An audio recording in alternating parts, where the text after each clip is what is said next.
मालवणमधील शिवरायांचा पुतळा कोसळल्याच्या दुर्घटनेप्रकरणी 2 जणांविरोधात गुन्हा दाखल करण्यात आला होता. हा पुतळा उभारण्याचं काम मेसर्स आर्टिस्ट्री कंपनीला देण्यात आलं होतं. जयदीप आपटे हा या कंपनीचा मालक तर चेतन पाटील सल्लागार आहे. या दोघांविरोधात पुतळा कोसळल्यानंतर गुन्हा दाखल करण्यात आला होता.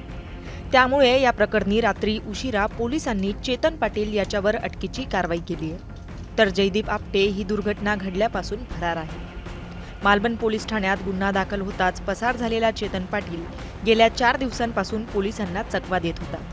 त्याच्या अटकेसाठी सिंधुदुर्ग पोलिसांचं पथक कोल्हापुरात तळ ठोकून होतं. मात्र दोन्ही मोबाईल बंद असल्याने त्याचा ठाव ठिकाणा लागत नव्हता. अखेर पोलिसांनी शुक्रवारी पहाटे 3च्या सुमारास चेतन पाटीलला त्याच्या शिवाजी पेठेतील घरातून ताब्यात घेतलंय.